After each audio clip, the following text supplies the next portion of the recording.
আসসালামু আলাইকুম সবাইকে মিজানুর রহমান অনলাইন পেজে স্বাগতম। Mrs study zone. তো আজকে আমরা যে বিষয়টি নিয়ে আলোচনা করব সেটা হচ্ছে অর্থনীতির বাজার। তো আপনারা দেখুন যে আমাদের যেই একটি প্রশ্ন আমি বলে রেখেছি সেটা হচ্ছে পূর্ণ প্রতিযোগিতামূলক বাজার কাকে বলে।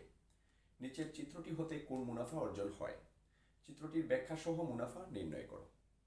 এটা তো আমরা কিন্তু এই প্রশ্নটার কিন্তু প্রথমে যেই কয়ের উত্তরটা আমরা দেব। কয়ের প্রশ্নের উত্তরটা কিন্তু একদম এক কথায়, তো এটার উত্তর আমরা প্রথমে দেব।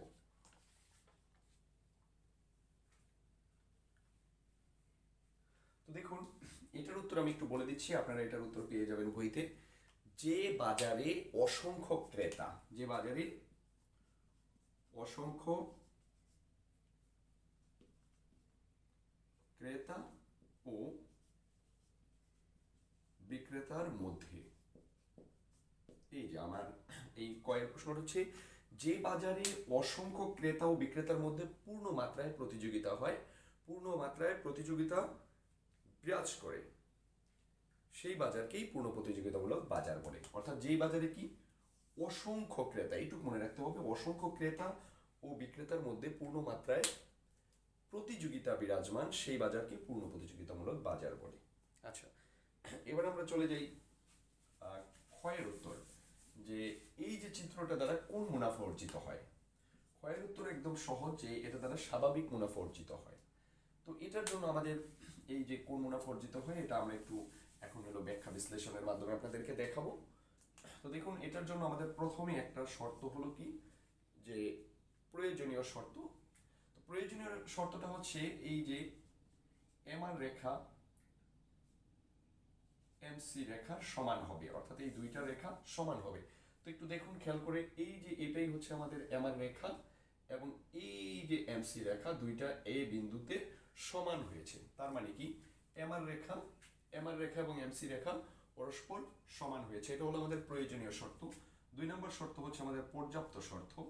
তো পর্যাপ্ত শর্তটা কি দেখুন, এই যে এমআর রেখাকে, এই এমআর রেখাটাকে এমসি রেখা, এমআর রেখাকে, এই এমআর রেখাটাকে দেখুন, এই যে এমআর রেখাটা আমরা দেখতে পাচ্ছি, এই এমআর রেখাকে এমসি রেখা নিচ থেকে ছেদ করে উপরে উঠবে। এটা হচ্ছে আমাদের 2 নাম্বার শর্ত, যে এমআর রেখাকে, এই এমআর রেখাটাকে এমসি রেখা নিচ থেকে ছেদ করে উপরে উঠবে।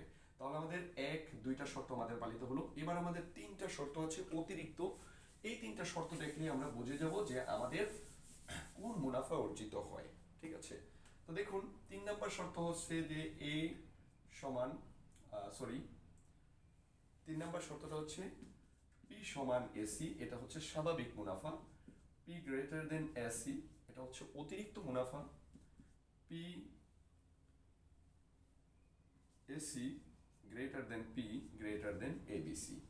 তো এটা হচ্ছে ক্ষতি স্বীকার করে উৎপাদন। তাহলে দেখুন, আমরা এখন দেখবো যে কোন মুনাফাটা অর্জিত হয়েছে। দেখুন, এই যে এই এ, এখানেই হচ্ছে আমাদের পি দাম এবং এই বিন্দুতেই হচ্ছে আমাদের এসি, অর্থাৎ পরস্পর সমান হয়ে গেছে, সুতরাং এটা তাহলে স্বাভাবিক মুনাফা অর্জিত হয়।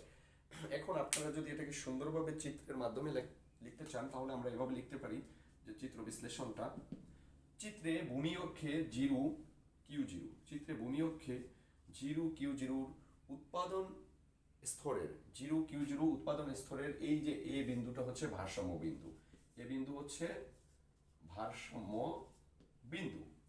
এই ভারসাম্য বিন্দুতে আমরা দেখতে পাচ্ছি যে ফার্মের প্রয়োজনীয় শর্ত কি, এমআর এবং এমসি পরস্পর সমান। ফার্মের পর্যাপ্ত শর্ত, এমআর রেখাকে এমসি রেখা নিচ থেকে ছেদ করে উপরে উঠেছে ভারসাম্য বিন্দুতে। এবং আমরা দেখতে পাচ্ছি যে অতিরিক্ত শর্ত পি সমান এসি, অর্থাৎ এই যে এই এ বিন্দুতেই পি, আবার এই বিন্দু দিয়ে চলে গেছে এসি। সুতরাং এই সময়ে ফার্ম স্বাভাবিক মুনাফা অর্জন করে। এই সময়ে ফার্ম কি মুনাফা অর্জন করে? স্বাভাবিক মুনাফা অর্জন করে, স্বাভাবিক মুনাফা অর্জন করে। যদি এতটুকু লিখে দিতে পারেন তাহলেই কিন্তু আপনার এই 3টি প্রশ্নের উত্তর আপনি পেয়ে গেলেন। যদি ভালো লাগে ক্লাসটি, অবশ্যই আপনারা লাইক শেয়ার কমেন্ট করবেন। ধন্যবাদ সবাইকে। পরবর্তী ভিডিও পেতে আমার চ্যানেলটি সাবস্ক্রাইব করুন।